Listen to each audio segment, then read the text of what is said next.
Dans un instant sur la TVRT, Zoé Conreur reçoit Marie-Ève Van Latem dans le 20h le Mag.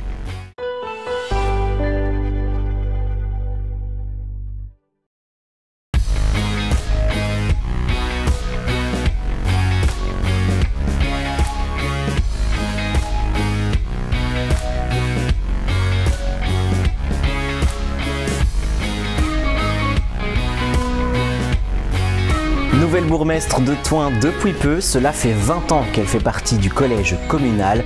Échevine du tourisme et présidente du CPAS, entre autres, Marie-Ève Van Latem est l'invitée exceptionnelle de notre mag. Voici l'interview de Zoé Conreur.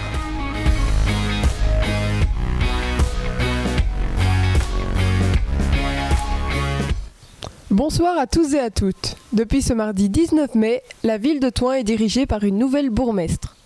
Elle fait partie du collège communal depuis 20 ans.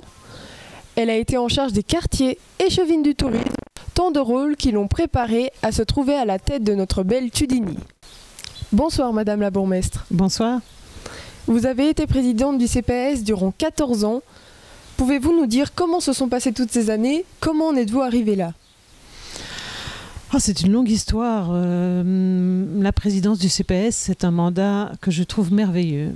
On le voit moins, il est moins exposé qu'un échevin ou qu'un bourgmestre, mais c'est une institution dans laquelle on fait un travail très humain, où on se sent utile, où on répond aux besoins des citoyens, et donc c'est un mandat très enthousiasmant. Alors comment j'y suis arrivée? Mais au départ j'étais échevine des quartiers du tourisme, et après les élections de 2006 on a redistribué les cartes, et ce poste m'intéressait, et donc j'ai mis ma candidature pour ce poste, et j'ai été désignée comme présidente de CPAS. C'est une belle histoire en tout cas. Oui, c'est une belle histoire et c'est une histoire passionnante. D'abord parce que l'histoire des bénéficiaires, ce sont des histoires de vie qui sont passionnantes, tristes parfois, difficiles, mais ce sont des histoires auxquelles on est confronté tous les jours. Et puis les équipes aussi sont passionnantes parce que ce soit les assistants sociaux, les soignants, ce sont des personnes qui donnent beaucoup de leur temps, beaucoup d'eux-mêmes pour aider les autres. Et donc ce sont chaque fois des histoires de vie qui sont très intéressantes et très enrichissantes en fait.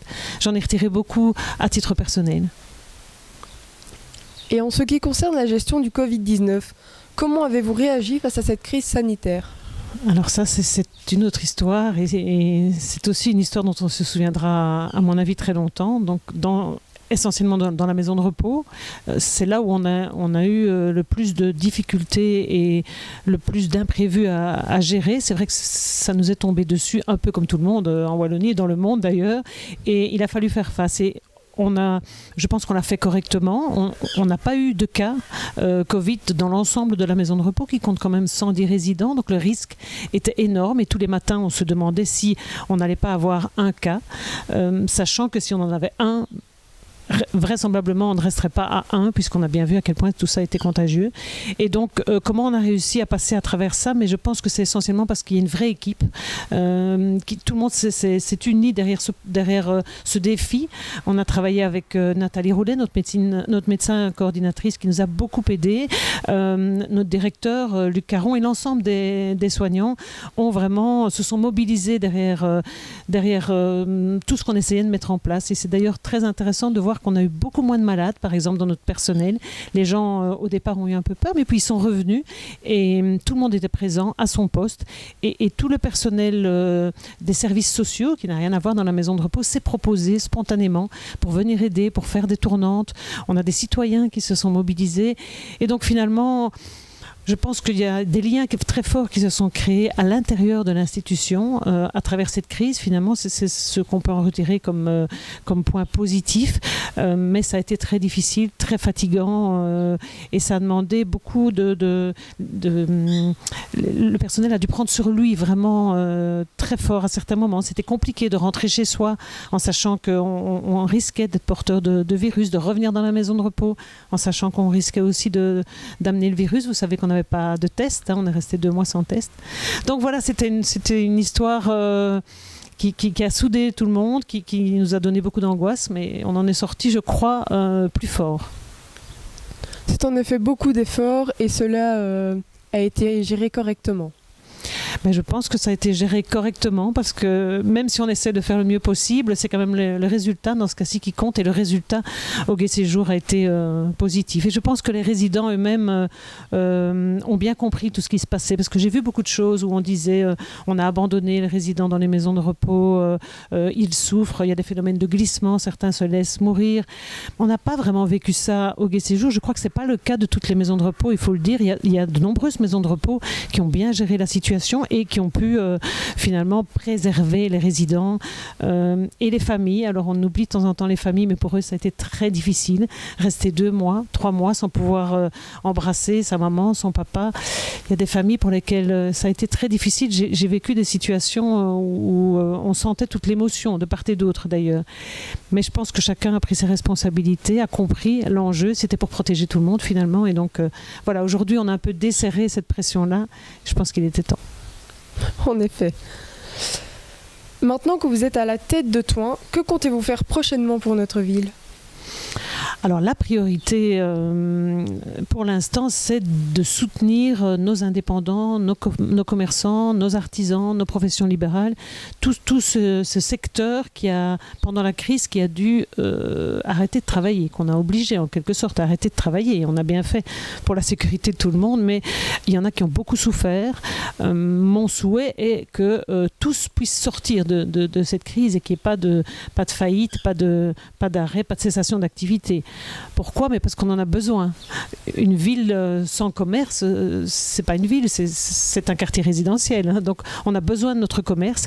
On a déjà beaucoup fait pour le commerce. On a supprimé toutes les taxes sur les commerces déjà avant la crise.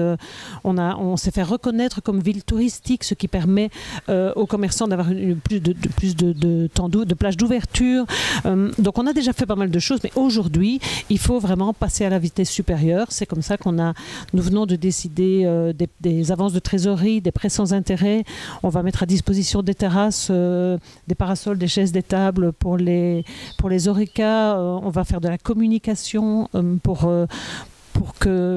donner un coup de fouet à ce commerce et pour que les clients reviennent et permettent finalement à ces indépendants qui ne demandent qu'à une chose, c'est de travailler finalement, de retrouver une clientèle et de retrouver un peu d'air. Ça, c'est vraiment pour l'instant notre priorité.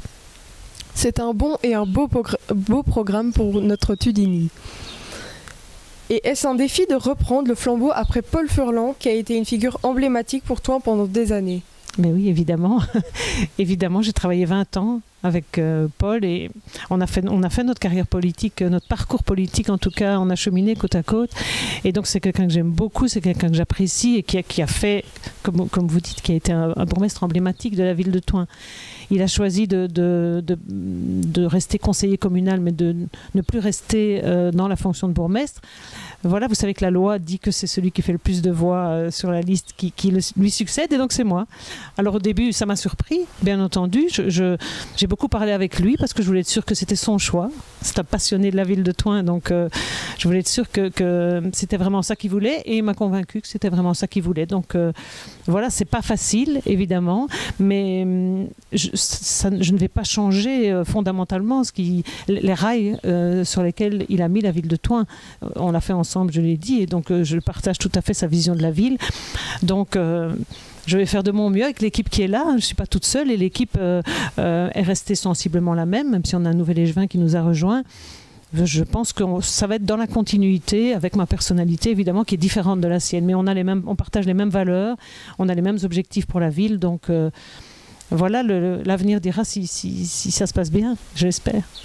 Merci Marie-Ève d'avoir répondu à toutes nos questions. Avec plaisir. Et à bientôt sur la TVRT. Merci Zoé pour cette interview et merci à vous Marie-Ève Van Latem d'avoir été notre invitée ce soir. C'est la fin de notre mag, merci à vous de l'avoir suivi, toute l'info est à suivre sur thoin.be et les infos concernant la chaîne sont disponibles sur notre page Facebook, notre chaîne YouTube et notre compte Instagram. Je vous souhaite une excellente fin de soirée, à très bientôt sur la TVRT.